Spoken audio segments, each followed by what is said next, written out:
Last lecture में हम लोगों ने पाई चार्ट के बारे में पढ़ा था। आज हम अपने इस लेक्चर में पढ़ेंगे डेटा, किस किस्म का डेटा आपको गिवन होगा। आज इस डेटा के बारे में हम पढ़ेंगे कि आपको किस किस्म का डेटा गिवन होगा। तो आप देख लें जनाब, डेटा हमारे पास जनरली दो टाइप्स के गिवन होते हैं। एक ऑर्गेनाइज डेटा होता है और दूसरा अनऑर्गेनाइज डेटा। यानी पहले यहाँ पे मैंने अनऑर्गेनाइज डेटा लिखा है और बाद में ऑर्गेनाइज डेटा लिखा है।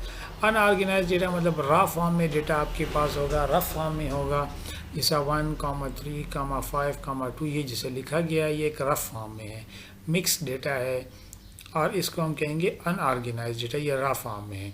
जबकि ऑर्गेनाइज डेटा के अंदर दो टाइप्स होंगे हमारे पास, डिस्क्रीट फ्रीक्वेंसी डिस्ट्रीब्यूशन और ग्रुप फ्रीक्वेंसी डिस्ट्रीब्यूशन।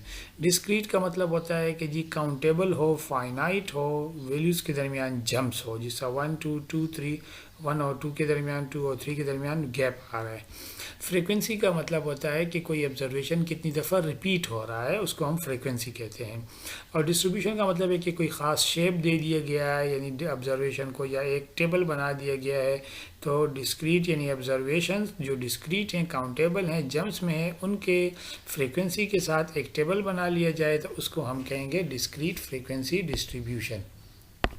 जिस तरह आप देख सकते हैं कि ये जो आपको गिवन है, यहाँ पे आप देख लें डिस्क्रीट फ्रीक्वेंसी डिस्ट्रीब्यूशन। ऑब्जर्वेशन को हम एक्स से डिनोट करते हैं, 1, 2, 3, 4, 5, 6, 7 गिवन है। सामने इसकी फ्रीक्वेंसी गिवन है, 1 की फ्रीक्वेंसी 15 है, 2 की फ्रीक्वेंसी 35 है। इसका मतलब ये है कि 1 15 टाइम रिपीट हुआ है और 2 जो है 35 टाइम रिपीट हुआ है। इसी तरह सेकंड जो है हमारे पास ग्रुप फ्रीक्वेंसी डिस्ट्रीब्यूशन, यानी ऑब्जर्वेशन आपको ग्रुप में अवेलेबल होगा। जिस तरह आप इसको देख सकते हैं कि ग्रुप फ्रीक्वेंसी डिस्ट्रीब्यूशन, इसमें ग्रुप्स में ऑब्जर्वेशंस अवेलेबल हैं। जो 1 से 10 तक एक ग्रुप है, 11 से 20 तक दूसरा ग्रुप है, 21 से 30 तक तीसरा ग्रुप है, एंड सो ऑन। इस तरह से मुख्तलिफ ग्रुप्स आपके पास अवेलेबल हैं और सामने उनकी फ्रीक्वेंसी भी गिवन है। फर्स्ट ग्रुप की फ्रीक्वेंसी 3, यानी इस ग्रुप से 3 ऑब्जर्वेशन आ रहे हैं। फिर सेकंड ग्रुप 11 से 20 तक, उसमें 7 ऑब्जर्वेशन है। 21 से 30 तक उसमें 15 ऑब्जर्वेशन हैं आपके पास। तो इस दो किस्म के डेटा, यानी टोटल अब ये देखें 3 किस्म हो गया आपके पास। एक ऑर्गेनाइज अनऑर्गेनाइज डेटा हो गया, फिर ऑर्गेनाइज के अंदर डिस्क्रीट और ग्रुप फ्रीक्वेंसी डिस्ट्रीब्यूशन, इस किस्म के डेटा अवेलेबल होंगे। आगे आते हैं फ्रीक्वेंसी डिस्ट्रीब्यूशन की जानिब। The organization of a set of data in a table showing the distribution of the data into classes or group together with the number of observation in each class or group is called frequency distribution. For example, नीचे दो example किए हैं, यानी आपके जो observation है वो frequency के साथ एक टेबल में लिख लिया जाए, या कोई ग्रुप है तो ग्रुप में जितने ऑब्जर्वेशन आ रहे हैं उनको फ्रीक्वेंसी के साथ एक टेबल में लिख लिया जाए। जिस तरह ये आप देख सकते हैं, यहाँ ऑब्जर्वेशन हैं, मुख्तलिफ नंबर्स हैं, उनके सामने उनकी फ्रीक्वेंसी एक टेबल में अवेलेबल है। जबकि दूसरा टेबल आप देख सकते हैं कि यहाँ पे आपके पास ग्रुप्स में डेटा अवेलेबल है और उनके सामने उनकी फ्रीक्वेंसी अवेलेबल है। तो इसको हम कहेंगे, इस किस्म के टेबल को कहेंगे फ्रीक्वेंसी डिस्ट्रीब्यूशन कहेंगे। इस किस्म के टेबल को हम क्या कहेंगे? Frequency distribution. ये डिस्क्रीट फ्रीक्वेंसी डिस्ट्रीब्यूशन है और ये ग्रुप फ्रीक्वेंसी डिस्ट्रीब्यूशन है। आगे आते हैं ग्रुप फ्रीक्वेंसी डिस्ट्रीब्यूशन में कुछ डिटेल की जानिब। ग्रुप्स में आप देख सकते हैं जिस तरह 1 से 10 तक, 11 से 20, 21 से 30 और ये मुख्तलिफ ग्रुप्स में हैं। तो ग्रुप्स में 2 नंबर हैं, यहाँ से शुरू होकर वो 10 तक ख़त्म हो रहा है, यानी एक लेफ़्ट साइड का लिमिट है और एक राइट साइड का लिमिट है। तो सारे ग्रुप्स में जो लेफ़्ट साइड पे जो नंबर्स होंगे उनको हम कहेंगे लोअर क्लास लिमिट्स, और जो राइट साइड पे होंगे उनको हम कहेंगे अपर क्लास लिमिट्स। यानी लोअर साइड वाले को हम, लेफ़्ट साइड वाले को कहेंगे ग्रुप्स में लोअर क्लास लिमिट और राइट साइड वाले को कहेंगे अपर क्लास लिमिट, और ये सामने इनकी फ्रीक्वेंसी गिवन है। अब हमें डेटा में बात चीज़ें के आगे ज़रूरत पड़ेंगी, तो हम यहाँ पे कुछ चीज़ें देख लेते हैं। नेक्स्ट कॉलम में लिखा है क्लास मार्क और मिड पॉइंट। क्लास मार्क और मिड पॉइंट को हम इसको एक्स से डिनोट करते हैं, इसको क्लास मार्क भी कहा जाता है। मिड पॉइंट किसका मिड पॉइंट जी? ये ग्रुप का मिड पॉइंट है। ग्रुप का मिड पॉइंट कैसे फाइंड करते हैं? तो यहाँ पे आप देख लें जनाब कि इस ग्रुप में एक नंबर है, लोअर लिमिट 1 है और अपर लिमिट 10 है। तो लोअर और अपर को हम लोगों ने यहाँ पे देखें, लोअर और अपर को प्लस कर दिया है, लोअर अपर को प्लस करके डिवाइडेड बाई 2 किया है ताकि इन दोनों का मिड वैल्यू फाइंड किया जा सके। तो ये मिड वैल्यू का, किसी भी ग्रुप का मिडल वैल्यू फाइंड करने का फार्मूला आपके पास है। क्या फार्मूला है कि जनाब कि lower number limit plus upper limit और डिवाइडेड बाय 2 कर लेंगे तो उस ग्रुप का मिड वैल्यू फाइंड हो जाएगा, जिसको हम x से डिनोट करते हैं, मिड वैल्यू आ जाएगा। तो यहाँ देखें इस ग्रुप का जो है लोअर लिमिट 1 है, अपर लिमिट 10 है, तो 1 + 10 डिवाइडेड बाई 2। तो आपने क्या करना है, आपने डायरेक्ट कैलकुलेटर में नहीं करना है, आप पहले करेंगे 1 + 10 11 डिवाइडेड बाई 2 तो 5.5। अब अगर आप इसको कैलकुलेटर में ऐसे लिखेंगे कि 1 +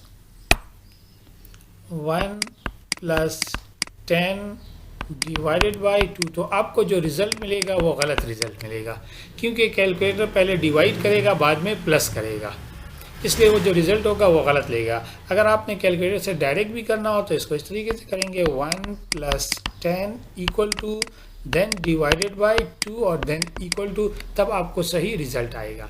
इसी तरह लोअर लिमिट में आप देख लें 11 और 20 है, लोअर लिमिट 11 है सेकंड ग्रुप का और अपर 20 है आपके पास।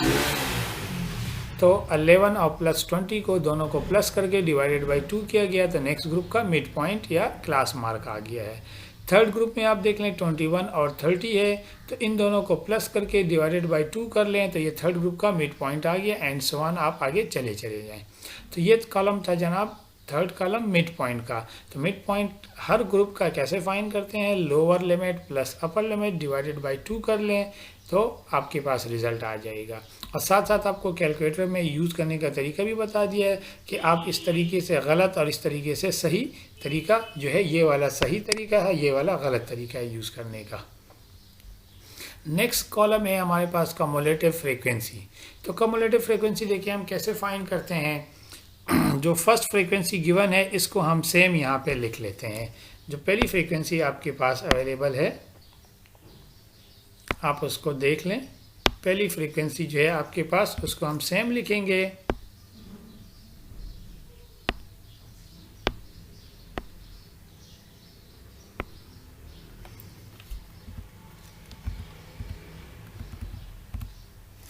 ये जो पहली फ्रीक्वेंसी यहाँ से आप देख सकते हैं कि सामने सेम लिखा गया है।